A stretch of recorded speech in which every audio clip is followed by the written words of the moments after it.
So, today is freaking chest day. As you can see, I have a new phone mount. It is, it's a little tricky. It's from TikTok.shop, so it freaking wiggles on the thing when I drive. But that's not what's important here. What's important that we discuss is how to freaking build big pair of these. That's what we want to focus on right now. And the best way that I have found to do that is freaking incline chest barbell press. Now, I believe that every good chest day starts out with an incline chest press movement. That's just my opinion. You can have your own opinion on that. But, no, man, I would argue that every single good freaking chest day starts with that. Now, what I will say is, I don't know. I don't know about that. I will say that this workout is going to start with press 100%. Why would you end a chest workout with press, though? Makes no sense to me. The way that I've kind of structured it is I'll start out with press, and then I'll end with squeezing, right? So what I'm going to do today is I'll start with 2 or 3 pressing movements, depending on how I feel and how I want to shift sets. Then I'll take a break for like 2 sets. I'll run over and do some shoulder work just because I got to hit side delts today. Then I'll do maybe 2 sets of triceps to get them warmed up. Then I'll go, like, just to get out of the way. Then I'll go and I'll do some squeezing chest sets. So I'll do some, fly. I'll do some freaking low to highs. Again, hitting that incline chest. And then, and only then, can we go run out by the dumbbell rack, some quick dumbbell lateral raises for a quick pump set, and do some tricep pushdowns, and then call it good. Call it good for the pump. That way, we are protecting as much of the pump as we can for the frickin' pose down, because this gym is not the kindest about posing down on the gym floor, is what I'll say. Have I ever gotten in trouble for it? No. And that's all I'll say about that. But it looks like the camera is kind of shaking a little bit. That's better than it was earlier when I tested it. I'm going to call it good. I'm going to call it freaking good for today. I'm excited about this freaking chest pump. Believe me. So, we're going to get freaking in there, man. We're going to get freaking warmed up. We're going to get freaking under. I say freaking too much. Let me know in the comments if I say freaking too much. I'm just pretty excited. I'm pretty stoked. I am really excited for chest day today. Leg day has actually every different day of pump has its own special characteristics. It's just as impressive to see someone with a big pair of legs as it is to see someone with some huge freaking arms. You know what I mean? So what I'm gonna say is the goal is just to go as hard as you freaking can in any given workout. That's the freaking goal. And why is this guy riding in my blind spot? I don't know. But what I can say that I do know is I'm very, very carved up for this workout. I'm very excited for it as well. What I'm not excited for is for the dude in front of me who's going 55 on the highway. Not excited for that. But I think upper chest, here's the reason why I didn't explain this. Hold on, sorry. Here's the reason why I didn't explain this. I think you never look at so here's why I push incline chest so much on incline bench. Because you will never see a dude, and I've never seen a dude, and I don't think you ever will, see someone with really overdeveloped upper chest and no lower chest. I don't think you'll ever find that. I don't think so. Because, I don't know, man. I just think chest is one of those things I'm excited for about building. as big as we freaking can, naturally for as long as we can. So we'll see, man. We'll see. I think we weighed in at 175.4 today. So barely hitting that mark about every weekly, going up every week, going up by zero point 0.4 to zero point 0.5 pounds. Pretty perfect range for the kind of slow growth phase that we're going for here. I wouldn't be surprised if we get up to day freaking 200 on this growth phase. This is going to be a slow one. And I think the cut might be an aggressive one as well. I think we'll kind of do the same thing. I like doing these longer kind of bulks and then doing a super fast cut down just to get lean for a little bit. Like when I say fast, I mean like 3 months, 2.5, 3 months max. And I think I'll say this too. I'm only on a 200 calorie surplus right now, but I'm about to go up to a 300. And that's only because I'm like slowly transitioning to a 300. That's only because I just realized recently, well, I didn't just realize, but slowly my caloric output, I guess you could say, my maintenance output has been increasing. It went from about 2,900 to 3,000 at this point. So it's a bit higher now, right? So I think instead of eating 3,100 calories, I need to eat like 3,300 calories. So that's kind of where I'm at right now. We've talked a lot about calories and stuff like that. I think what we need to talk more about and more often is training intensity and training with intent and intensity. You can't spell intensity without intent, because there has to be the intent behind it is what matters. But at the end of the day, the intent doesn't matter if you can't freaking ego lift your intensity out of it, right? So that's it. Let's get in this freaking chest workout. I'm gonna quit yapping. Turn up the freaking music.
On the feet every time I'm stepping in, stepping in, stepping in, stepping in, stepping in.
All right.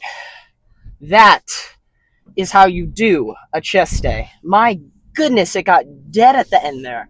Everybody left because it's like nighttime. It's like what? 11, 10, 9. It's 9:51. Um, my car is 2 hours ahead of the time. I don't know how to fix that. But regardless, great chest pump, great triceps. You guys didn't see it on camera, but very last, like right before the pose down, I ran to the rack and just did like 2 super quick sets of dumbbell lateral raises with the 30s.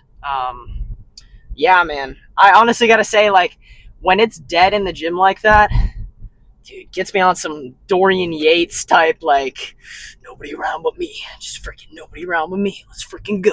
Like, dude, it gets me in the zone. But man, I gotta say, like, man, that work is really what like matters the most, man. Like when nobody's looking. But honestly, like even when there's other people around, it does not matter what they think. Like what they think about you is the least important thing that matters. I think too many people, it's just a rant, like low key people kind of just think too much about what other people think. Like what do you think? Because people only think about you based on what they see, right? That's how they shape how they think about you, is based on what they see. And if they don't see all this freaking work that you put in, this hundred, like you could be putting in 100% and they're not seeing it, right? Like you literally could be putting in 100% and they're not going to see it. I am one of the very few who actually tries to put this stuff out on the internet to show people how much you go through on the daily basis. It's not about me, right? I think social media has become a me game. It's become all about me. But the problem is that what I want to do, and people just assume that because I post stuff on social media, I'm trying to make it all about me. I'm really not. Like you have to make yourself the center of attention in order to put out some kind of growth and influence into the world. Like at some extent, Bill Gates or Mark Zuckerberg had to become a household name, had to become super well known in order to bring about some greatness, some type of huge change in the world. And I truly believe that you can and will accomplish something in this way. And I think you have to start understanding it only matters what you think. And if what you think is mirrored by what other people think, you're setting yourself up to fail, man. Like, wake up and smell the coffee, smell the flowers, smell the beeswax. Genuinely, like, whatever you think about yourself, that's what matters the most. And for me, if I get in there and I get a freaking great pump, I'm pretty happy with myself. That's all I gotta say. You know, maybe I'm a little extra happy if I get a little stronger, I get an extra rep in, but dude, that's just the way it is. Like, I am extra excited when I get to do something like that, when I get to put myself in the way of not comfort, but uncomfort, of not pain necessarily, but discomfort is the word I'm looking for. And I think we need to seek that discomfort, right? Understand that that's where growth comes from. And that work, you should be the only, like, don't expect other people to see your work. Because if you expect other people to see your work, you're hoping that it will change, like whatever your work you're putting in is solely meant to change how other people think about you. And that is not the goal. The whole goal of the reason why you should do things in life and commit to anything and put your 10,000 hours into something is for you. It's to bring yourself fulfillment. And I genuinely think that there's a problem deeply rooted in yourself. If your life is just revolving around what other people think about you, and all you're doing is trying to influence how you think about, or how other people think about you, by changing what you do. And the real reality is people don't care. People don't care. They really don't care, man. Someone's smoking weed. Dude, they do not care. Genuinely. Like, you could ask so many people, like, did you know that so and so goes to the gym 8 days a week? And they'd go, no, I had no idea. Like, they don't know and they don't care. Even if they do, they will go about their day, even if you were to tell them all the deepest, darkest secrets of your life. So that's a good thing. Nobody notices your mistakes. The other thing is, 99% of people don't notice your accomplishments either. So it really gives you a chance to step back and take a look and go, what is the reason for why I do the things that I do? Is it for me, or is it because I think that it will influence the perception of other people of me, other people's perception of me? I don't know, man. That's for you to decide. But what I need to decide right now is to freaking go home, finish off the day with probably some Greek yogurt and Rice Krispies, a little bit of honey, some berries maybe, and then I'm gonna get a good night's sleep, and I'll see you tomorrow for freaking back.